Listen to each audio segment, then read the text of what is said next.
Lini masa media sosial belakangan ini tengah ramai membahas usulan syarat tambahan untuk menjadi anggota dewan.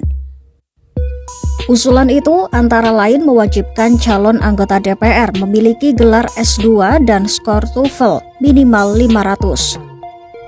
Ide ini langsung menuai pro dan kontra dari warganet. Diskusi bermula dari unggahan salah satu akun di media sosial Threads pada Minggu 24 Agustus 2025. Akun tersebut menuliskan, "Mari kita gaungkan pejabat publik itu wajib minimal S2, lolos tes TKD dan TOEFL minimal 500, serta public speaking bagus." Unggahan itu pun mendapat respon luas. Banyak warganet setuju, bahkan menambahkan syarat lain. Misalnya, seorang pengguna menyarankan agar anggota DPR harus lulusan universitas papan atas serta menolak calon dari kalangan artis yang dianggap kurang pengalaman. Namun, tidak sedikit juga yang menolak. Ada yang menilai aturan semacam itu diskriminatif sebab tidak semua orang mampu menempuh pendidikan tinggi.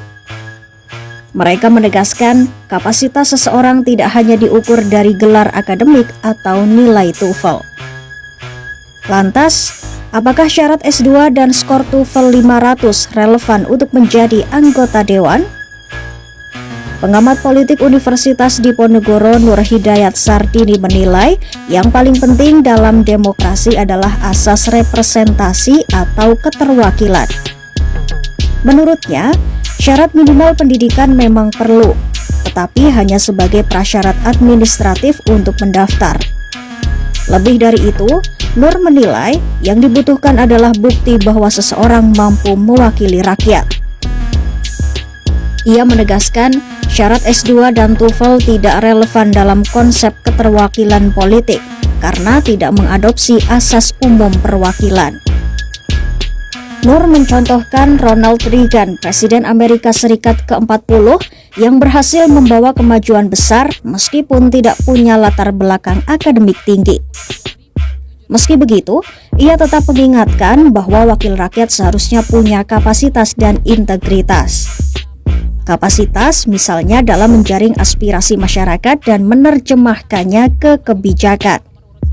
Sementara integritas salah satunya ditunjukkan dengan kejujuran soal ijazah dan perilaku di ruang publik. Ia pun menyoroti fenomena artis yang terjun ke politik tanpa benar-benar mewakili suara publik. Dalam kasus ini, Nur menilai partai politik dan pemilih punya tanggung jawab besar. Menurutnya, kualitas wakil rakyat sangat bergantung pada siapa yang dicalonkan partai dan siapa yang akhirnya dipilih rakyat. Lantas, bagaimana sebenarnya aturan resmi untuk menjadi anggota dewan? Berdasarkan Undang-Undang Nomor 7 Tahun 2017 tentang Pemilu, ada 16 syarat yang harus dipenuhi calon legislatif. Di antaranya berstatus WNI, berusia minimal 21 tahun, sehat jasmani dan rohani, bebas narkoba, serta berpendidikan paling rendah tamat SMA atau sederajat. Artinya, syarat resmi saat ini jauh lebih sederhana dibanding wacana yang ramai di media sosial. Iya, kualitas wakil rakyat bukan hanya ditentukan oleh gelar akademik, melainkan juga oleh kapasitas, integritas, serta pilihan para pemilih dalam pemilu. Download Tribun X sekarang, menghadirkan lokal menjadi Indonesia.